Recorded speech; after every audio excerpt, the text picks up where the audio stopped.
All right, it looks like we're live. Professor Jones, thank you for taking the time to come on and have a conversation with me. Why don't you tell us a little bit about yourself before we get started? Well, thanks for having me on, Tom. You're welcome to call me Clay if you wish, but whatever you wish is fine.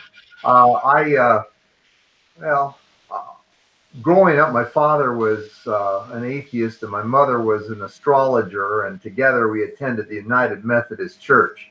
Now, when I say my father probably would, if you pushed him, he'd say, oh, well, really, I was an agnostic, but he was a hard drinking, gambling, womanizing kind of guy. And I'm not saying, by the way, that atheism necessarily leads to that. I'm not.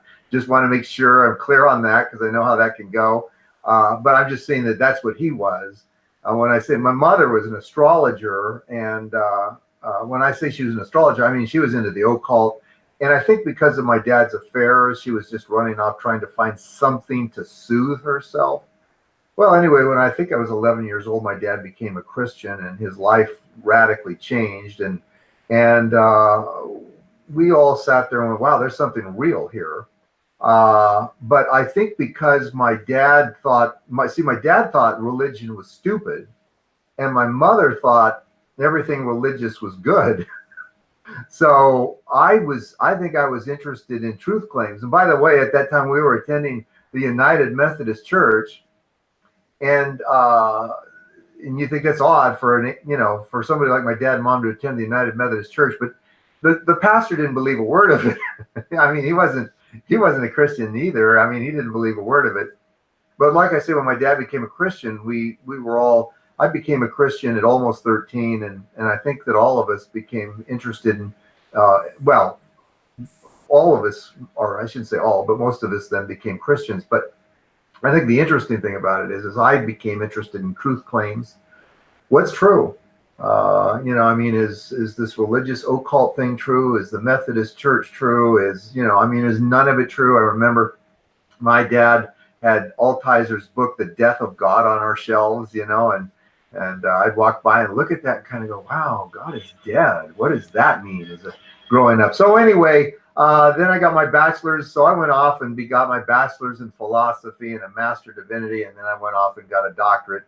And I've been teaching Christian apologetics since, I've been teaching it. Really, I started getting into apologetics when I was 16. And I've been teaching it at Talbot School of Theology, which is a part of Biola University, since 2004. So anyway, I'm married. We don't have any pets. So there you have it. So your expertise is the problem of suffering, or that's your main interest right now? Problem of evil and suffering, sure. And yes, it's been my main interest for the last 25 years. It's been the thing that I'm most known for, and almost all of my studies and focus has been along those lines for the last 25 years. I've certainly studied some other things, like I teach a class entitled In Defense of the Resurrection. But for the most part, I study on, the problem of evil and why God allows evil and suffering. Yeah, I find both of those topics really fascinating. So let me tell you a little bit about my position on the problem of evil and suffering. So I think that an all-good, all-powerful God would have created a world in which there wasn't any involuntary suffering. And the fact that there is involuntary suffering means there probably isn't, or maybe necessarily isn't, an all-good, all-powerful God. So how would you respond to that? Well, I guess we've just gotten into the major question. It's funny, if I could, just in response, if you don't mind, I'll quote Sam Harris real quick here, because he says, in his letter to a Christian nation, this is how it begins. He says, somewhere in the world, a man has abducted a little girl, and soon he will rape, torture, and kill her. If an atrocity of this kind is not occurring precisely at this moment, it'll happen within a few hours or days at the most. The same statistics also suggest that this girl's parents believe, as you believe, that an all-powerful and all-loving God is watching over them and their family. He says, are they right to believe this? Is it good they believe this? He says, no. But then he says something interesting, and that is the entirety of atheism is contained in this response. Now, I suspect you won't agree with him, but maybe you do, because if he says the entirety of atheism is contained in this response. In other words, I guess if we could answer that, then atheism's false, because he's saying the entirety of atheism is contained in this response. But anyway, so just to get to your question, I mean, why does God, basically, why does God allow evil? And of course, we're going to be able to unpack this for some time. And so I'm just going to give you the very short answer. And I understand there's lots of ins and outs and things that need to be discussed along the lines of the short answer. I get it. But the short answer is because God wanted to create beings with free will. And I'm probably not surprising you with that response. I don't think I'd be surprised if you were surprised. Anyway, that he wanted to create beings with free will, and you cannot create beings with free will and not allow them to use their free will wrongly. That's as logical as it gets in my mind. If you're going to give beings free will, you have to allow them to use their free will wrongly. And so in a nutshell, obviously, I think we'll be spending a lot of time unpacking that and what it means. And of course, there's lots of things that need to be answered in relationship to that. But that's the basic, my basic beginning answer to the issue. So, well, first off, I believe Sam Harris's wording there was not precise. He should have said that is the sufficient criteria for atheism. Okay, yeah, I think he'd walk it back, frankly. I think if he were to really get pushed, I think he'd walk it back. Okay, because you say entirety. Well, so if we answer the problem of evil, atheism's false, we'll just go home if we can. So no, I think you're right. I think you're absolutely right. So we started off agreeing. Yeah. So my position on the free will defense is that you can have free will without involuntary suffering. So you can allow people to have free will and to misuse their free will, but other people also have free will to be affected by those choices or not. So for example, if someone threw a coffee mug at my head, they could use their free will to try and hurt me, but I could use my free will to say I don't want to be affected by that and just have it pass through me like I was a ghost or something. So you can still have free will and suffering, just not involuntary suffering. So it's still possible to have suffering and free will in the same world without it being involuntary. Right. So, and that's, I don't know whether you know this, you probably do, but I've written a book entitled Why Does God Allow Evil? And one of the things that I deal with in that book is that objection is God could give us free will and yet, we could avoid suffering. One fellow says that even gives the example of, so suppose someone was going to go and kill someone with a gun and they pull the trigger and it turns out the gun is rusty, and things like that can happen all the time. You mentioned where you would become immaterial. So basically then you're saying, I'm trying to unpack what you're saying, that we would not have bodies anything close to what we have now if all of a sudden we can become immaterial. Is that what you're saying? Sort of. Well, I think we should all have total free will over ourselves, like our wills and our bodies, and be able to do whatever we want with them.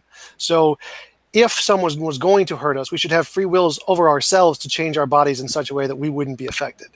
And that is something that is logically possible and compatible with a world with free will and without involuntary suffering. Now, I mean, it's different from the case of the rusty gun, because then God would be intervening in the world, and I don't want that to be the case. So I'm just saying we can have free will and sovereignty over ourselves and intervene on behalf of ourselves in those cases. I see what you're saying, and I do agree with you that it's a logically possible scenario. I do agree that it's logically possible. I'm not sure that it's feasible. I don't know. So all of a sudden we're going to be able to become immaterial.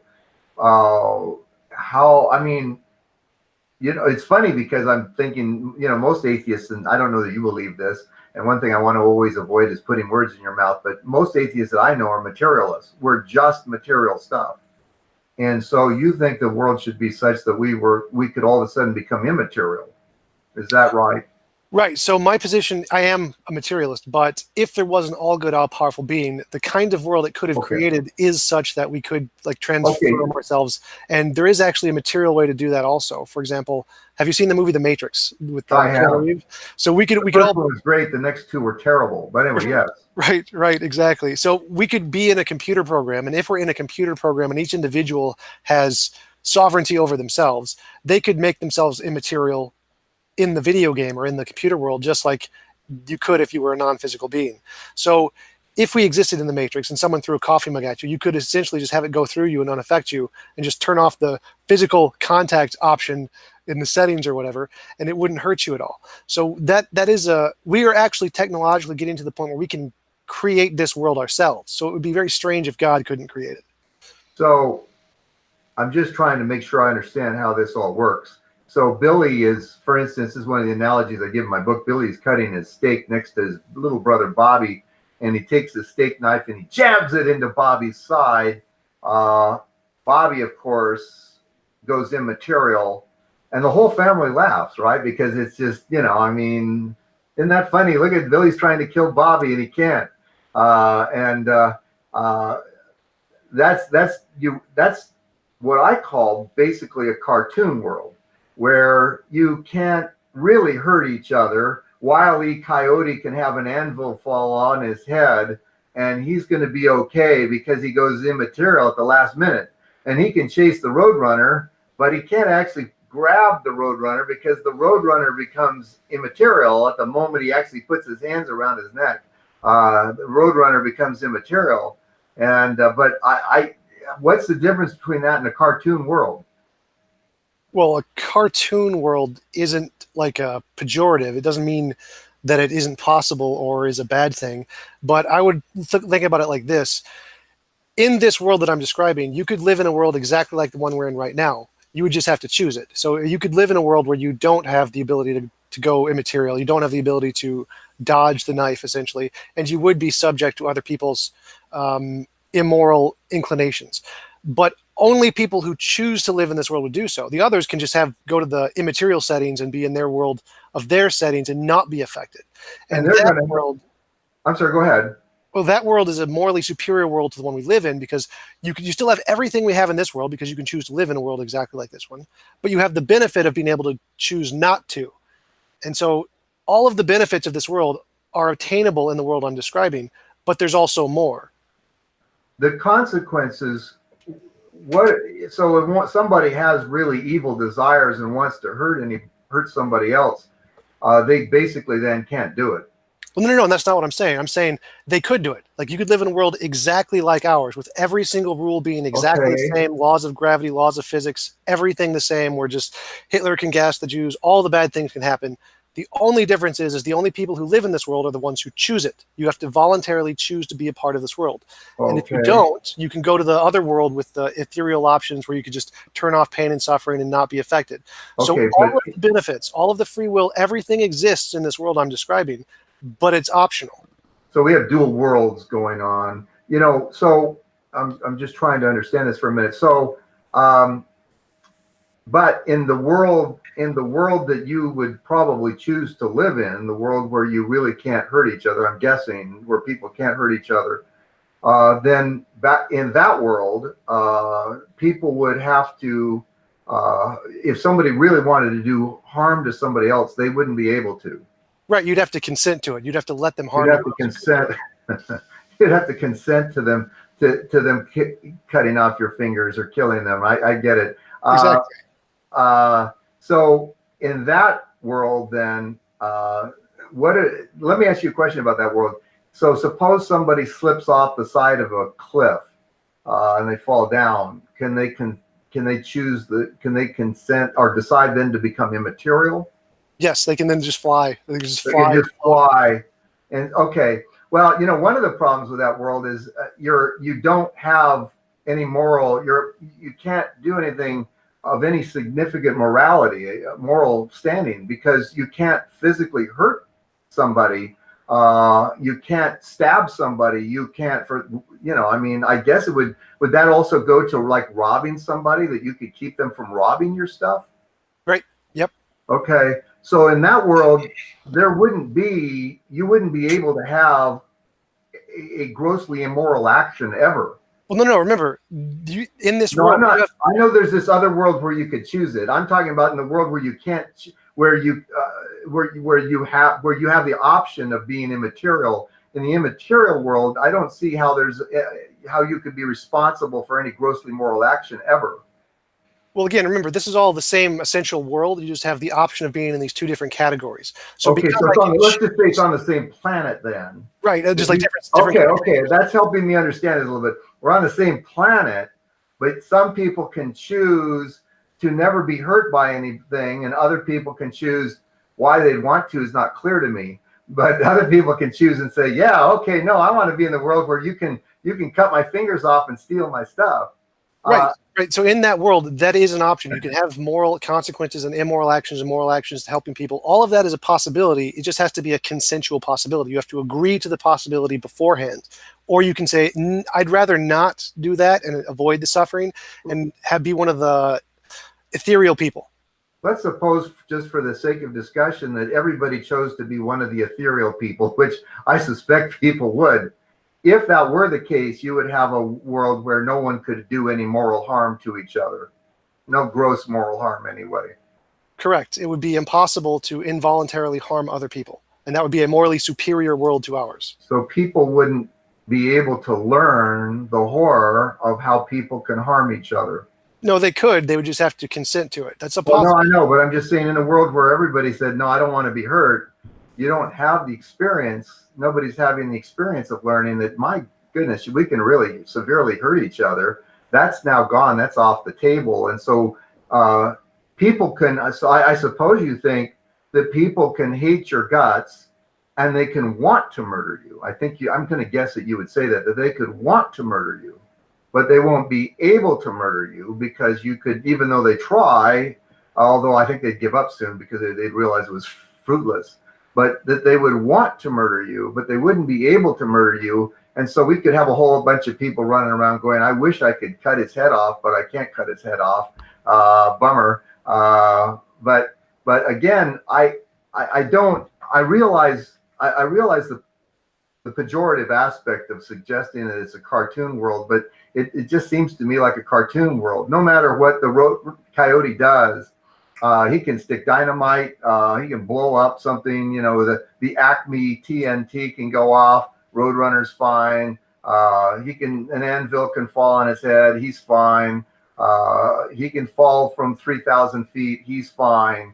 I don't, and I'm not trying to be pejorative here, but I just don't. That's just a cartoon world. That's a world where your actions don't. If everyone chooses that, that's a world where your actions don't have moral significance. So actions now lack complete moral significance. Well, no, I would say you can still do moral actions because moral actions are helping people. For example, you can do a moral action in a video game. If someone is struggling in a boss or something, you can help them and teach them how to beat it. That's a moral thing to do. Or if someone's, and the same thing would apply in this world. If you can apply limitations to yourself and not give yourself godlike power to do anything like in a video game, so you can experience some suffering, but you could be immune to other suffering. So you could experience paper cuts, but not gunshots. And so you can still experience pain and suffering, and you can still help people to overcome that.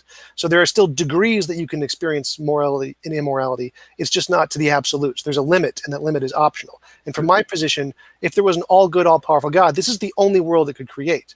Because if the God forces us to be in a world with involuntary suffering, that is by definition immoral. And so there can't be an all-good God that could do that. We'd have to be much smarter than we are now, because we'd have to see that people were going to harm us in time to turn off or turn on the switch that makes us immaterial, right? So we'd have to be we'd have to be pretty intelligent, superhuman, at least when it comes to our brains, because what if somebody's coming up behind me and shoots me in the back of the head, and I don't see it coming, and they actually kill me? Then how does that work?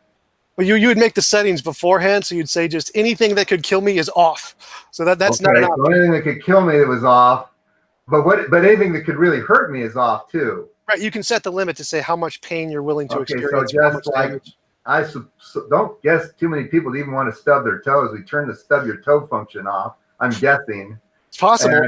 There are definitely people who would not do that for sure. I mean, there's this thing in video games where people actually made an attachment for video games where it will like shock you if you ever take damage and cause you like seriously pain. So there are people who would deliberately choose for the harder settings in this world. Can you dial this world down so that you don't experience any pain or frustration at all? Sure. I would say if that's the case, then why would you need someone to help you in a video game? Because you'd always do well in the video game because you'd never suffer frustration over the way you were playing the video game. Or you would deliberately limit yourself. Like in a video game, I can use cheat codes and give myself infinite stats, but I don't do that. I play from the base stats and then level up and work hard to try and learn how to play the game because I enjoy it. So in that sense, I can help other people who are better at the game still teach me things and help me and give me items that I didn't have before. So I can still experience the morality of beneficial cooperation with other people, even though I have the option of just turning on the cheat codes and doing whatever I want. Right.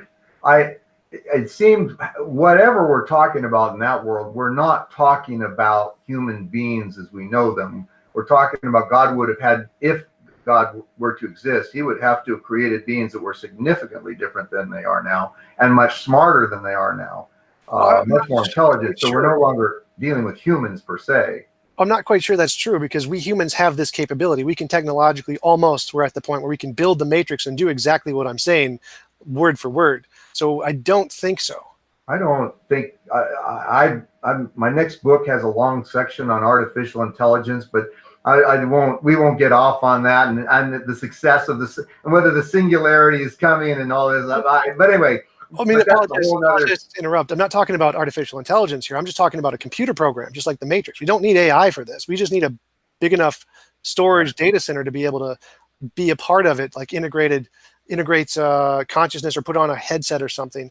And if we can do that technologically, we can have this world. So we're technologically almost at the point where we can do this. I'm still going. That would be, I mean, you're saying it could happen. I'm just going to say I've studied this. It doesn't mean I'm right. I'm not so foolish as to go, I've studied it, so I'm right. I doubt, however, in my studies, I've come to the opposite conclusion. Nothing like that's coming.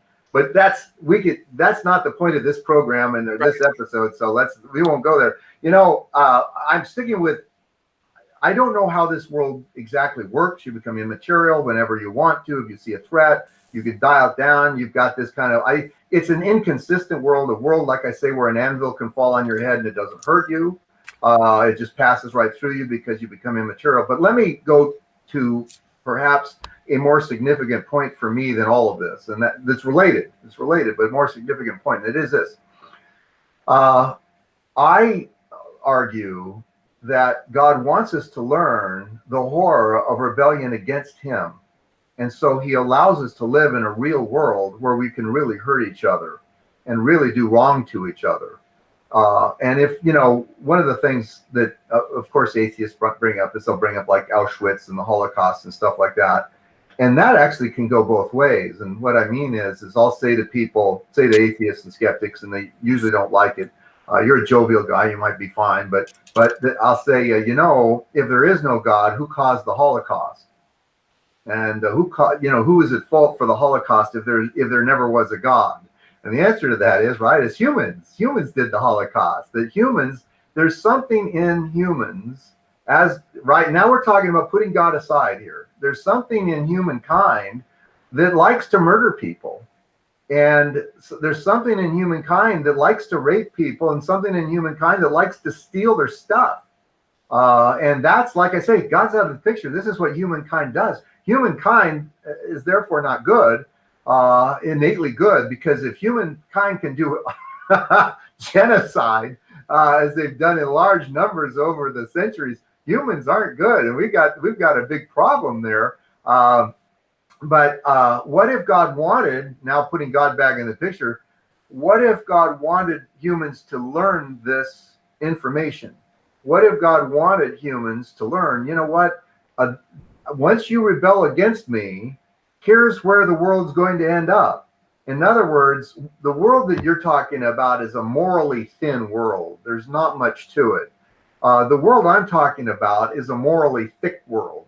You have the ability to really harm people. You have the ability to, in fact, if you desperately wanted to, perish the thought, you could go out and kill somebody this afternoon. I'm sure you could pull it off if you really wanted to. Perish the thought, terrible thought.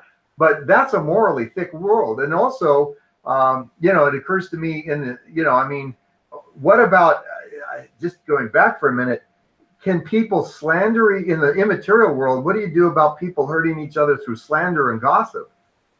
They can talk whatever they want. That's a part of it. So people, it just occurred to me. But anyway, see, what if God wanted to create a world such that we would learn the horror of rebellion against him? What if that's what he wanted to do?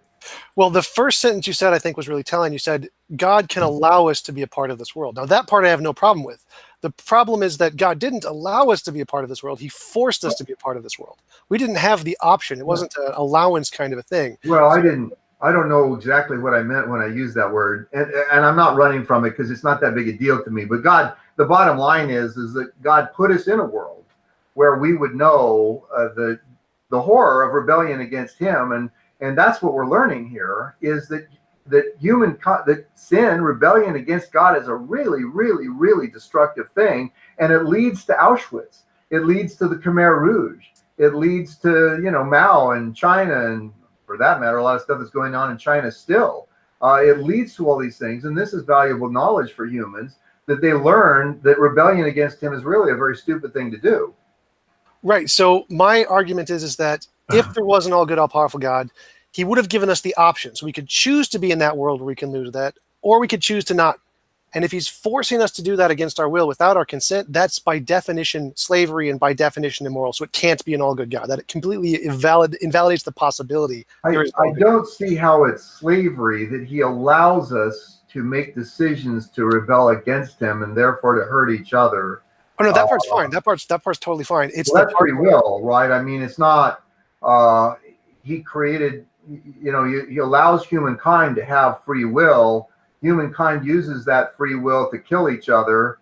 I don't see how God's enslaving humankind to kill each other. He's allowing them to kill each other, but you're just saying the very fact that we exist at all is no. I'm going a different direction with this. I'm saying that the fact God forced us to be in a world like this, where there is involuntary suffering and we don't have the option to go ethereal, we don't have the option to go to a different world, that is itself slavery. We have been forced to be here into a limited space of living, to live under a certain set of conditions we did not choose, we did not consent to, against our will, by someone else, for someone else's purposes. That is by definition slavery. So that itself is immoral.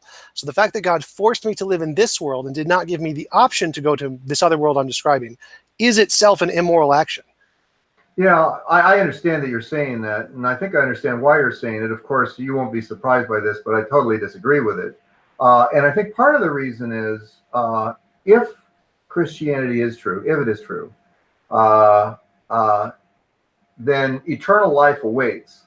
And you can live forever and ever, and you can choose which world you want to live in for eternity. You can choose hell or you can choose heaven.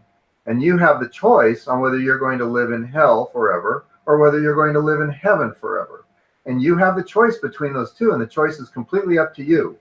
So do I have a choice of my own universe? Can I say, nope, hell, I'm not interested? No, you don't get you don't. I mean, that would be, if you think about it, that would be kind of a weird universe if everybody got to have their own universe. Any way they wanted to have their own universe. And then the question comes, what happens when I want my universe to hurt your universe?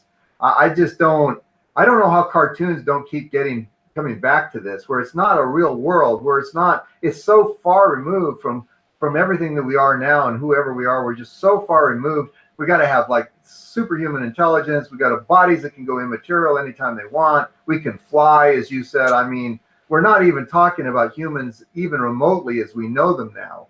And well, again, everything I'm describing we can do technologically. I know video games. Everything I know you said that. I'm not willing to. I don't buy that for a moment. But again, I know that's a topic for another show. But I don't buy that for a nanosecond. Well, just forgo the connection between putting our brain in a computer. If we just look at video games right now today, we can do all of the stuff I'm talking about in video games to video game characters. The video game characters can go ethereal with the press of a button. The video game characters can go to their universe at the press of a button. The video game characters can choose to change the settings at the press of a button. So we can do everything I'm describing in video games, except we just don't have the ability to transfer consciousness yet. So what I'm talking about isn't really too far removed. Yeah, the transference of consciousness is never going to occur. It'll never, ever. See, that I've spent a lot of time on brain and mind uploading. You're never going to be able to transfer your consciousness into something else. That's never going to happen. And I realize that a lot of atheists in particular see that as the ultimate salvation. We'll just upload into a computer, but that's just simply never going to happen. Computers are actually, frankly, too stupid to be able to do that. Computers, as I think it was Eagleman or Eagleston, he's a neuroscience professor at Stanford, and he happens to be the advisor on Westworld, the technical advisor on Westworld. And he says, we can't get a computer to do what a 3-year-old can do. This is, and I can send you the quote on this. He says, we can't, a 3-year-old can navigate a complex room, load a dishwasher, and manipulate his parents. We can't get a computer to do that even close. In other words, the hope here is computers are going to save us, and I'm just saying that's just not going to happen. But again, though, I feel like we could argue this point, you and I don't see. Let me say something. I have to say though, and because I realize this is kind of the basis of where you're coming from, and that is, if I thought that the world was no more than material stuff, if I believed that, I would agree with you. Because if the world was no more than material stuff, if that was the case, well, consciousness then came from material stuff. And if consciousness can come from material stuff, then why can't a computer become conscious? Although I'm not sure that perhaps only organic things in that world might be able to become conscious. And so far, scientists have not been able to make one thing that was organic yet, not anything. But anywho, like I say, whether computers ever do this, we're going to disagree. Like I say, if I was a materialist, I would agree, okay, consciousness therefore must be material, and therefore we must be able to upload it. I don't think consciousness is material, and I think the memories of your 16th birthday are not just about neurons that are moving around real fast. But like I say, we're kind of moving off into a subject that's not, we're talking about why God allows evil here. Right, and I'm right. saying that we're talking about beings. You're saying, but these beings could come, but that's the appeal. An appeal, I think that's an appeal, argumentum ad futurum, the argument to the future. One day this will all be solved. And I just don't, I don't see it. But anyway, I'd probably be best. I mean, it's your show, but we probably should leave that alone, because that's, well, the show's on why God allows evil, and not on whether we can one day upload our brains. Right. That's my main point there, is just to show that it is potentially possible to do this. This is not logically impossible. But I mean, just a quick note on that point. People said it was impossible that computers could be able to do mathematics. People said it was impossible that we're going to be able to travel faster than the speed of sound. People said it was impossible that we were going to be able to do fission. People said it was impossible that we were going to be able to do space flight. Clarke's first law: whenever a scientist says something is possible, he's probably right. Whenever he says something is impossible, he's probably wrong. So whenever you say something's impossible, it's probably wrong. The question is, though, this is different in this sense. I understand what you're saying, and I agree with it to a certain extent. The trouble is how does we transfer consciousness in principle? I don't see. You can sit there and say, how would that occur in principle? Because it's one thing to say one day science will figure this out. But if you sit there and go, I can't figure out how you, Tom, are going to transfer your consciousness into a bunch of circuitry. And by the way, we're talking about 100 billion neurons. They have totally mapped C. elegans, the worm C. elegans. It has 302 neurons. And the guy that mapped it says, we have no idea how its brain works. None. Right. We don't know how neurons. We have no idea. Right, we don't know how consciousness works. To be able to do that, we're first going to have to discover how consciousness works. I agree there. Well, anyway, since I don't believe consciousness is material, it's never going to happen.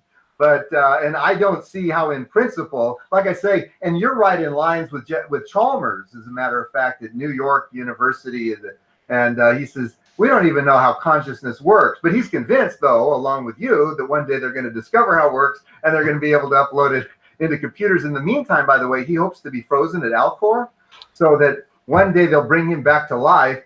The trouble is why would anybody want to bring Chalmers back to life? He's thought of that. He says, if I write enough ideas, maybe they'll want to bring me back to life just to disprove me. But I'm a big fan of David Chalmers. I like him. Oh, are you? Yeah, he's an interesting guy. He's a very interesting guy. I just think, again, anyway, I just think. But back to the argument. Back to the argument at hand. I have to say, Tom, at least we're having an interesting conversation. I grant you that. But back to the argument at hand, my point is that what if God wants us to learn? What if God wants us to learn the horror of rebellion against Him? And He says, so I'm going to put you in a real world where you can knock yourselves out, because if you've decided to rebel, I'm going to put you into a real world where you can really hurt each other, and you'll see how you like it in a real world where you can really hurt each other. And so that's my contention, and I think that's why God put us in a real world where we could really hurt each other, so that we could learn the horror of rebellion. And one more thing, but the thing is, you then have a choice between eternity and bliss, or eternity in hell. You then have a choice, and this is one of them. Who knows? Maybe in some sense will be immaterial in heaven. I don't know, but you'll not have a body that can be hurt. But in hell, it's not going to be good. But you have the choice. Right. So I see that as just abjectly immoral. If I'm forced into this choice of either heaven or hell and don't have a choice of my own universe, then I'm a slave to this system that whatever God made. And I didn't choose that. So that is, like, by definition, slavery. I understand. I'm not surprised. That's a response I hear all the time. I mean, and basically, it's very close to the objection: if this is the way things are going to be, then God shouldn't have created it at all. Because if this is the only world he was going to create, then he shouldn't have created. We shouldn't even exist in the first place, because this world's really terrible. Well, I wouldn't go that far. I would just say he could make a better world, which is logically possible for him to make a better world. Just create us outside of the system and say, would you like to be a part of this system, or would you like to go be a part of your own system? What he's created. Well, yeah. The trouble is, if in a being's own system, they really want to hurt other beings, and he's not interested. He's just simply not interested in allowing beings that want to hurt other beings. He's going to segregate them. He's going to move them off into a world of their own making. It's interesting because Sartre wrote a play entitled No Exit. And in his play, No Exit, 3 characters are in hell. It's a play, but they're actually in a very, very hot hotel room if you read Sartre's play. And they're just ripping each other emotionally. I don't think physically. They're ripping each other emotionally. At the end of the play, the door opens where they can actually leave hell, basically, and none of them chooses to. Because I think that hell is a place that's been made for people who there's a very real sense, are going to prefer that over being in heaven. Because in heaven, you're going to have to do his will. In hell, you can do your own will, but it's not going to be pretty. I'm not sure I'm following your point here. So from my position, every being is created and they can choose to go to God's system, or they can choose to go to a universe of their own. So that would include the people who want to kill people. If they want to do that, they can go to their universe where they can kill as many people as they want, but other people would have to choose to go into that universe for them to kill. Otherwise, there wouldn't be anyone there.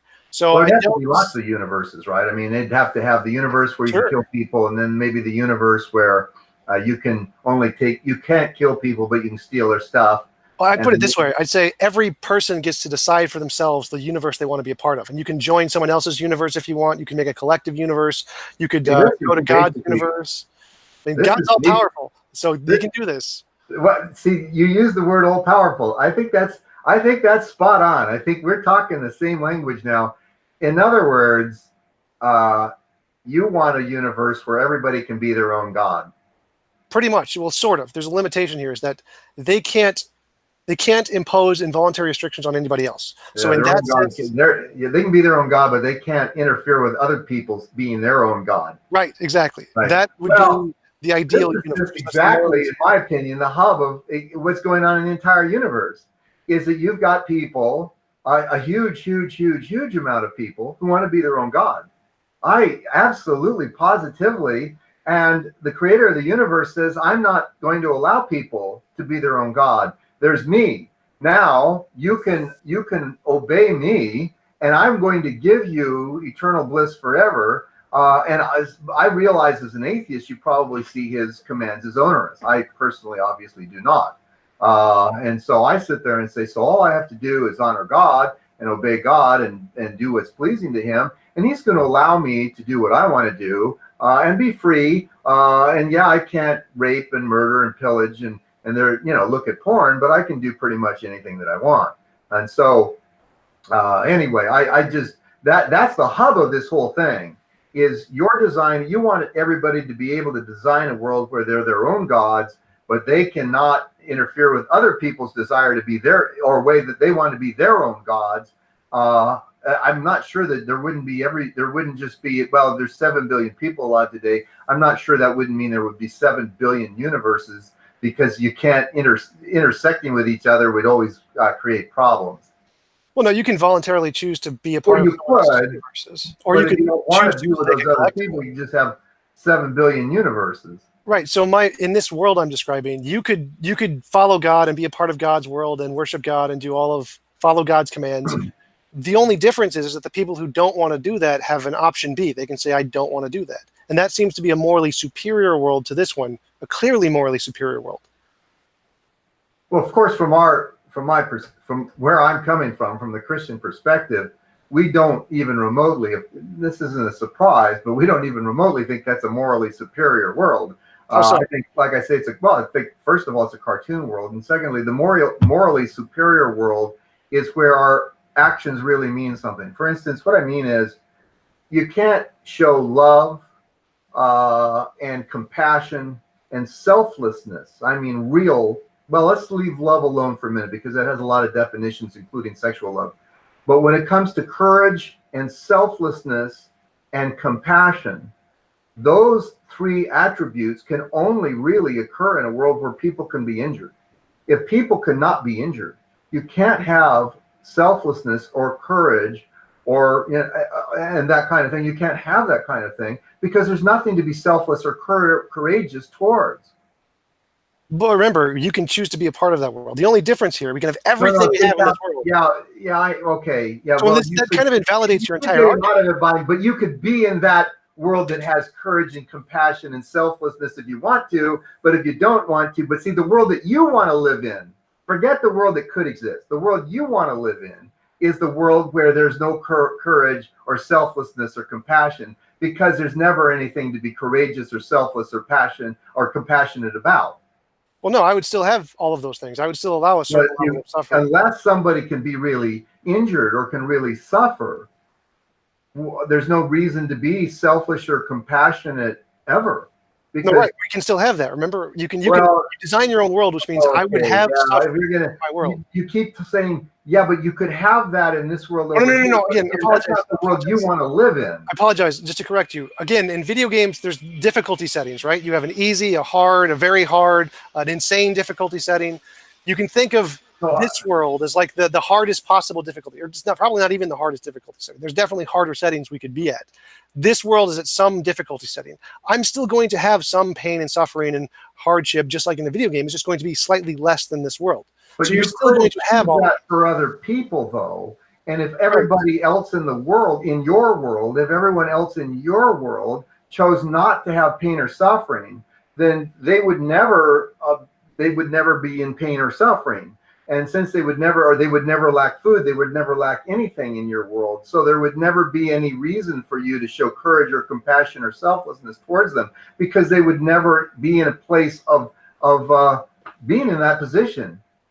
Right, and that's a morally superior world to this one because they have that choice. Now, I'm definitely like I say, you call it morally superior, but it's a world, your world, the one you want to live in, doesn't have suffering, it doesn't have pain, it doesn't have compassion or courage or selflessness, because those things cannot occur in your world. No, again, those would definitely occur. Those would necessarily But how does it occur unless people are willing to be injured in your world? Because people are willing to be injured. That's part of it. Well, even in your immaterial world, you're saying people are still going to want to be injured even in an immaterial world when they get. Yes. Why would anybody, for instance, want to have their arm cut off by a saw? I know a guy that ran his hands through a table saw. Why would anybody ever choose that? People have chosen that all over the world. People choose to experience suffering deliberately. That's I know about sadomasochism, but I don't think that's the same thing as running your hand intentionally into a table saw. Well, for example, Buddhists set themselves on fire as an act of protest. Well, I know Buddhists set themselves on fire as a protest to try to accomplish greater good for the Buddhist community. It's not simply because, in other words, they're doing it for a purpose. Right. But the question is, unless the Buddhist community wasn't suffering, they wouldn't set themselves on fire, because there'd be no purpose to setting themselves on fire unless the Buddhist community was already suffering. Well, again, in video games, there are difficulty settings. You can choose to play on the harder difficulty setting, which causes you pain and stress and suffering, and you do it deliberately. You choose to experience pain. But let's go with that difficulty setting, because I'm just curious. In almost, this is going to be shocking to you maybe, but I've actually played some video games in my life. What? No way. Shocking. But you know, one of the things about that though is anybody in the video games that we know that stays at the beginner level, you call them, well, beginners and worse. I mean, in other words, unless people are opting for where you can get really injured in the world you're talking about, they're in the baby level. They're in the little baby level, beginner level, and you know we have all these taunts for them. So basically, it seems to me, if you're going to use a video game analogy, that really that people should want to live in a world where they can come to self-harm, because that's just what is expected of people who are going to be really good at something. Well, no, that's just the elitist viewpoint. If you're really good at video Okay. games, but you can No, that's elitist. morally superior Video game play, you don't run into people doing elitist. Oh, you mean you're still playing at level 1? No, I do that, of course. You're playing at the baby level. Of course, but the morally superior way is to give people the option to choose at the level they enjoy. That is the morally superior way. Well, again, see, I don't know how long we want to beat this horse, because I'm saying from where I'm coming from, the morally superior world is the world where you can learn to, or where you can show compassion and courage and selflessness, and you can learn the horror of rebellion against God. I think that's the morally superior world. I realize you don't think that. I mean, obviously that's why we're talking, but now we're just, you know, it's just kind of an assertion. You're asserting I think it's morally superior, and I'm asserting that it's not a morally superior. I just say to that, that if Christianity is true, it really doesn't matter what you think is the morally superior world, because the world you're living in, and notice I'm careful enough, I've been doing this long enough, I said if Christianity is true, if it's true, then you're living in this world, and in this world the Lord expects you to do morally good actions and to learn the consequences of rebellion against him. Right. Well, if I'm correct and my description of a world is morally superior, then that means the Christian God is necessarily false, because there isn't, by definition, an all good being, since this world is by definition immoral. And that's kind of the argument I'm making. I just don't, of course, and here we, you know, circling back again, I just don't think a cartoon-like world is morally superior. And I think it's interesting because you keep saying, yeah, but you could up the level, which I don't know why anybody'd want to up the level unless they have this elitist attitude where they want to be better than the poor people that have, or the little baby people that have left it at level 1, and they want to be morally superior. I don't know why they'd want to leave level 1 other than moral superiority. But anyway. Right, I think it should be up to each individual. I think that's what the key to morality is, freedom of choice. Where everybody can be their own God. I get it. By the way, I think that from a Christian's perspective, I think that's exactly, absolutely positively the kernel of sin, is I want the world to be my way. And I'm going to shape the world in any possible way that I can to be my way. And a God who doesn't allow me to shape the world in the way that I want it is an immoral God. Well, obviously, to say I don't agree with that is an understatement times about 3 trillion, or as Haley on Modern Family would say, it's 420% off. But anyway. So again, I'm still lost here, because that seems like you just described slavery verbatim and said, so God forced me to be in this way without my consent, without my say-so, to be in his world for his desires. You have a choice. This is like boot camp, and you have a choice on which way you're going to live your eternity. You have a choice, very real choice. One of them, you can call it slavery if you want to, but one of them, if you choose to go to hell, that's your choice. You have the choice to do that. And everybody who chooses to obey God and honor him is not going there. And everybody who says, you know what, I don't care. See, I think that, again, I think this is the kernel of sinfulness and the kernel of rebellion. I'm reminded of Ernest. Sosa? No. I'm sorry. All of a sudden, Henley, I can't remember. The guy that wrote Invictus. All of a sudden his name escapes me, but he says, it matters not how straight the gate nor charged with punishments the scroll. I'm the captain of my fate, and I'm the master of my soul. Nelson Mandela? I'm sorry? Nelson Mandela? No. Invictus is the name of the poem. I'm sorry, I don't remember right now. But anyway, see, that's, to me, what we're talking about now is just really the kernel of all rebellion against God. In other words, we've got people saying, I won't worship a God that doesn't create, or I'll just say doesn't exist. Okay. I'll either say that God doesn't exist, or I won't worship a God who won't let me do what I want. So my position is that I'm going to choose to go to my own universe. I'm not going to choose hell or heaven. Oh, but wait, I can't. So I don't have a choice. No, you can't. You're not given Right. that choice. So Yeah. that's not a choice. I don't have a choice. I'm That's being forced. well, no, you're given a choice, but you want door number 3, and there's only 2 doors. I think But you're it's still a choice. confused about what If choice. you go on a game show and there's only 2 doors, you have a choice between the 2 doors. So you sit there and go, no, Mr. Game Show host, I want door number 3. Well, you still have a choice between doors 1 and 2. So how is that different from saying the Nazi says to the Jew, I'm going to kill both your kids, or you get to pick one, make a choice. You get the choice. You get to allow the choice. Oh, this is clearly not immoral anymore. It's your choice. Well, you're making a choice, and that's the Sophie's Choice, of course, movie. You're making a choice over another human being's destiny. And I would find that very troubling, making a choice over another human being's destiny. So I don't think that analogy is tight enough, because it's not about making a choice over another human being's destiny. We're talking about your destiny, and that you have a choice between doors 1 and 2. And you're going, God's immoral if he doesn't give me door 3. All right, let me change the analogy. So Nazi says to the Jew, gas chamber or fire, which one would you prefer? Make a choice. Well, yeah, I mean, again, yeah, I mean, but that doesn't relate to the Christian choice, because it's I'll go with fire, or guess what? You can live in comfort for forever and ever. That's the choice, not between dying miserably in one way and dying miserably in another way.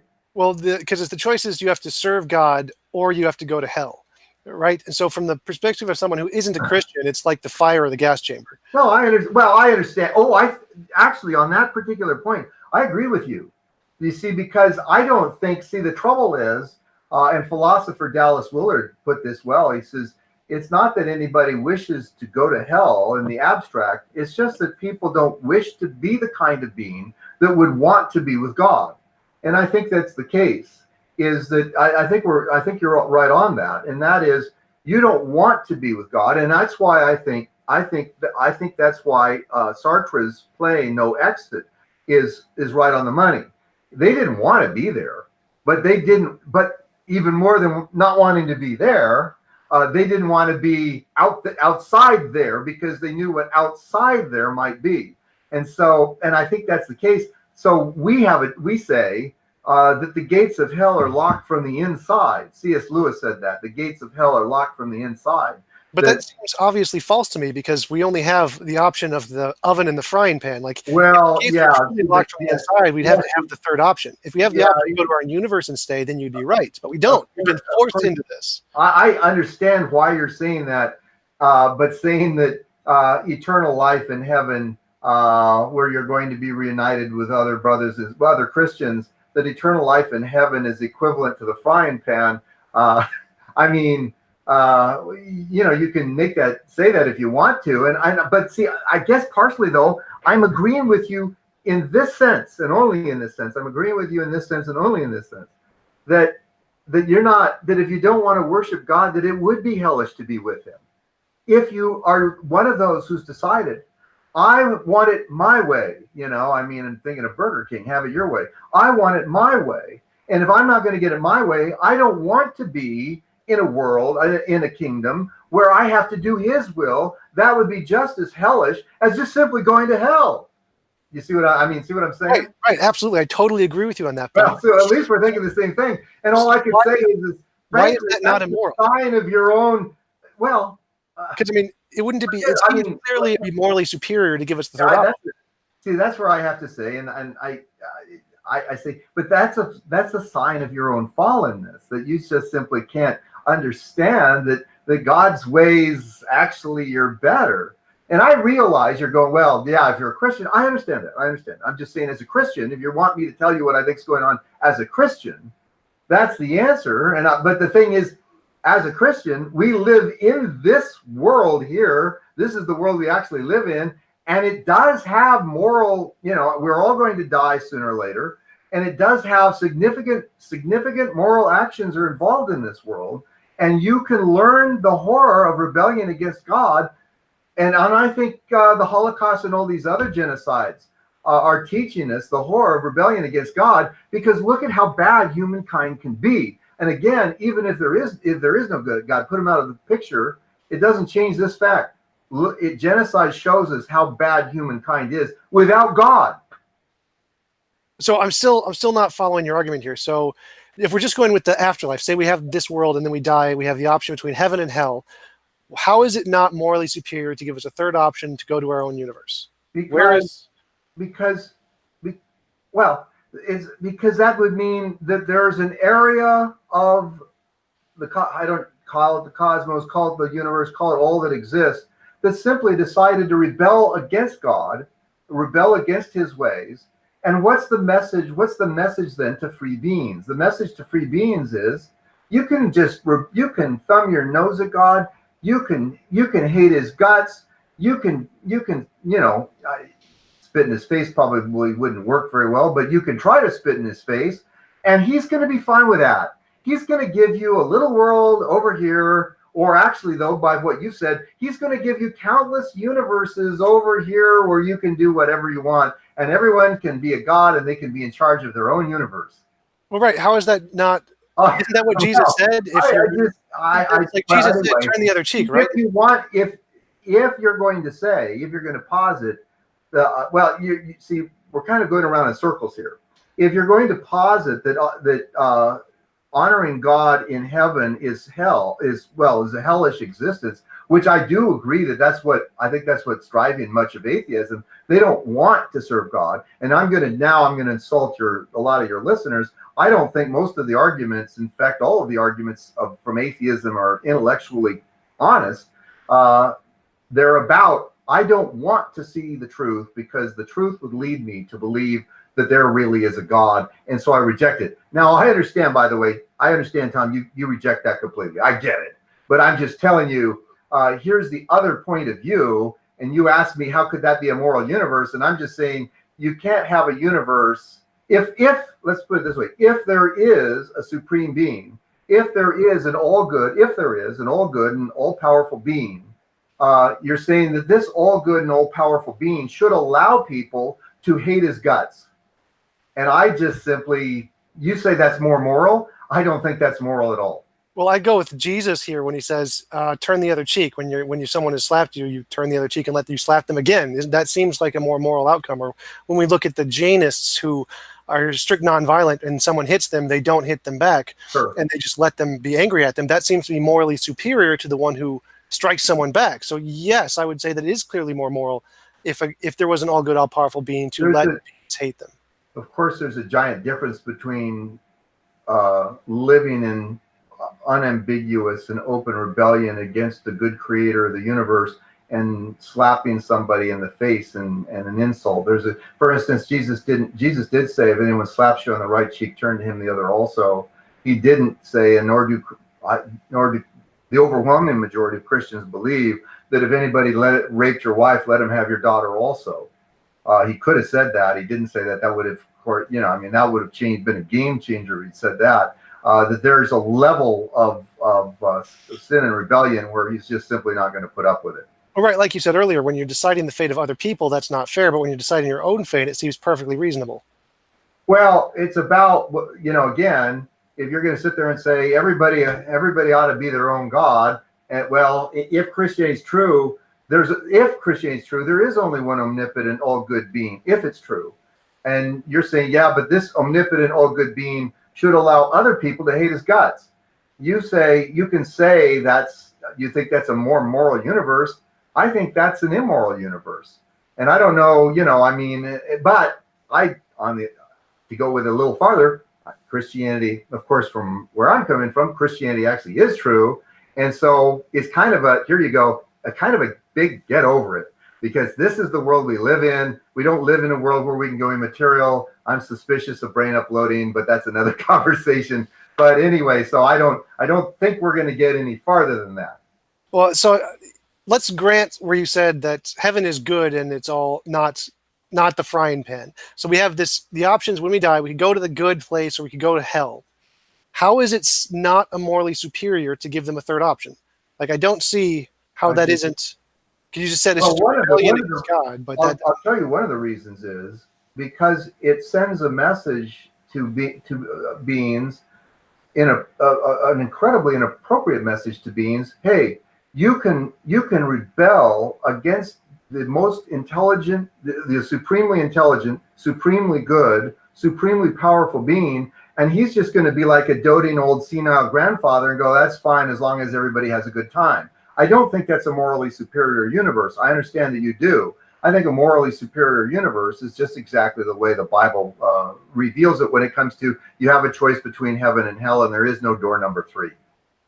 So from my perspective, you're saying that a world with all of the suffering, like Sam Harris mentioned at the beginning of his book, and like the Holocaust and the Soviet Union and Mao and Pol Pot and all those guys, a world with all of those where people can be involuntarily gassed and killed without their consent is a morally superior world to one where they can choose to go to a world without that. It's a morally superior world because a couple of reasons. The first reason is because to get away from a world where people can really hurt each other is taking away their free will, and without free will, you don't have any kind of moral world at all. But wait a minute, they still have free will because they could freely choose to live in that world if they wanted to. They just choose not to. Okay. Well, okay. Going back to but he should have created a world where you don't have to live there if you don't want to. It's not clear to me. Like I say, this is just.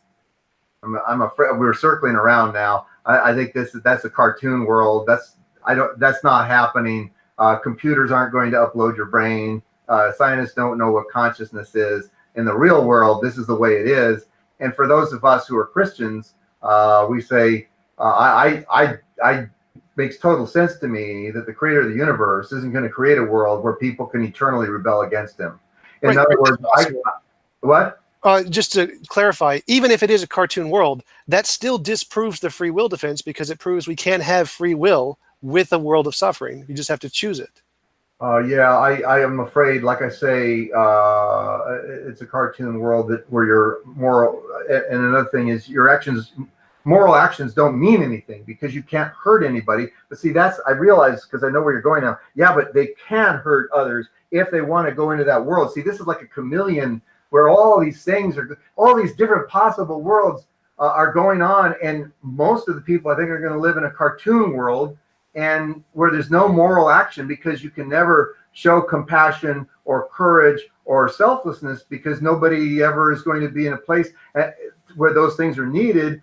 But that's morally superior. I don't think, Tom, that you and I are going to come to an agreement about this. But then again, I think we already thought that coming into the conversation. But they still have free will in that cartoon world. They still have free will. Yeah, sure. You can say that. Yeah, Wile E. Coyote. Although it's funny, Wile E. Coyote didn't have free will because he was a character drawn by animators. Right. But anyway, I think we've gone for our hour here, Tom, and it's been an interesting conversation. I think you could have some people on to talk about brain uploading. It would be interesting, but that's although I've studied it, I certainly have, because my next book is going to have stuff on that. And by the way, since we're here, if you want to read more about what I think, get my book, Why Does God Allow Evil? Compelling Answers for Life's Toughest Questions. There, a quick plug. Awesome. Well, thanks for coming on. I really appreciate you taking the time. It was a very interesting conversation. I did enjoy it. I'm glad to tell you something, Tom. You're likable. Thank you. There you go. It's a fun and interesting conversation. You're likable. Of course, I want you to reconsider everything, but then again, we already knew that, and I'm sure you're thinking the same about me. Well, listen, thank you for having me on, and you have a very good day. You too. Talk to you later. Goodbye. Bye.